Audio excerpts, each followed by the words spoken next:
Got just a perfect story for you here. Washington Post's reporter, Glenn Kessler, fact-checker, fact-checked Bernie Sanders' claim that Trump's 2017 tax cut went to the richest and to corporate America and gave that claim 3 Pinocchios. Oh, wow. So as David Sirota points out, Kessler is negating his own outlet's reporting since the Post reported on multiple occasions that Trump's tax cuts were a gift to the rich. So founder of the Daily Poster, editor-at-large Jacobin, joins us now for more on Kessler's fact-checking.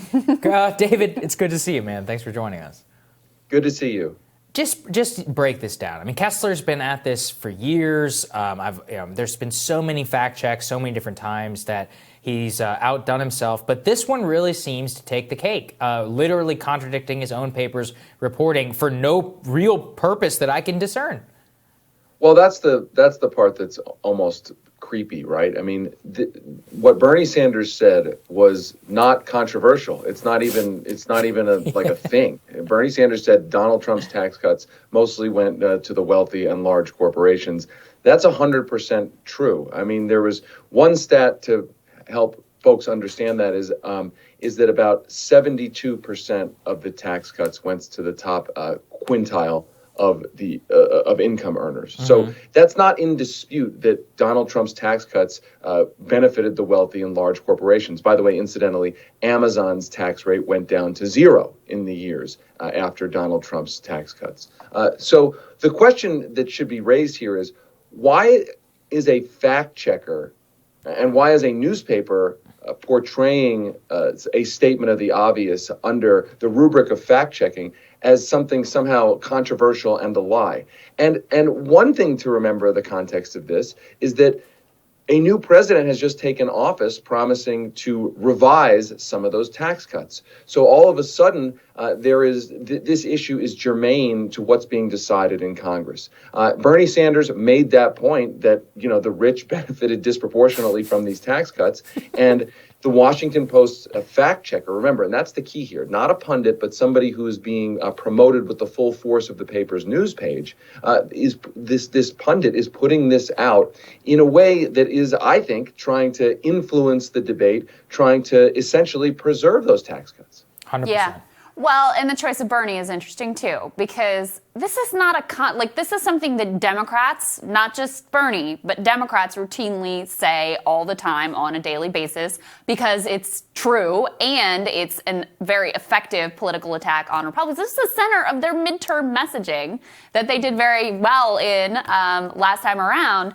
So there's also a history here with Kessler and Bernie derangement syndrome in particular, it seems. Absolutely. I mean, there was back during the campaign, the Washington Post, a fact-checking unit, tried to undermine facts or distort facts about how much Medicare for All would save. It tried to distort facts about how many medical bankruptcies there are in the country. At one point, it tried to distort the fact of banks getting bailouts and that benefiting Wall Street executives. So there is something, it seems, personal here.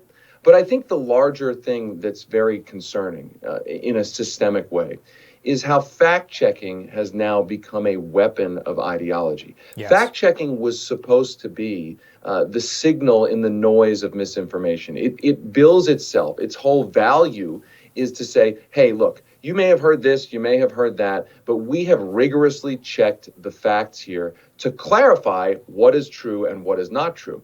But when you have the Washington Post, a paper owned by the wealthiest man on the planet, deploying fact-checking to try to pretend that Donald Trump's tax cuts didn't benefit the wealthy, didn't benefit billionaires like the Washington Post owner, didn't benefit corporations like Amazon. When that happens, what you see is that fact-checking has actually become the weapon of misinformation, the most deceptive weapon of all, because it bills itself as the thing that is supposed to be telling the truth. I warn people about this all the time whenever it comes to fact-checking, or especially whenever Twitter or others say they're going to do it, because I'm like, who are they going to team up with? It's people like Glenn Kessler, and this is exactly what you can see right there. And as you also point out, it's like, are we really not going to talk about how one of the things that you would want to normalize around this is a narrative that it didn't help people at the top when the owner of the Washington Post is himself the richest man in the entire world? Like, why are we...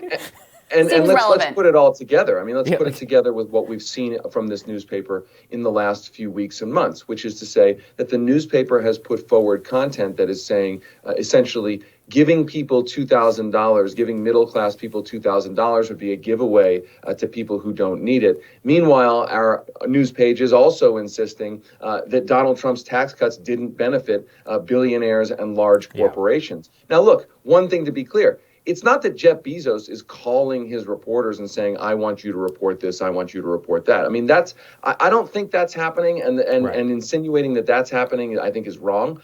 But it is to say that ownership allows a culture, that ownership tolerates a culture, that ownership is served by that culture, and that's not a coincidence. People know who they work for, and so and that's especially true when you see messages that are being put out that are not factually substantiated and put out in ways that are designed to be as insidious as possible, emblazoning fact-checking on what is clearly, at best, extremist ideology in service of tax policies that did, in fact, benefit the wealthy. Yes. Very well put, my friend. So great to see you. Thanks, David.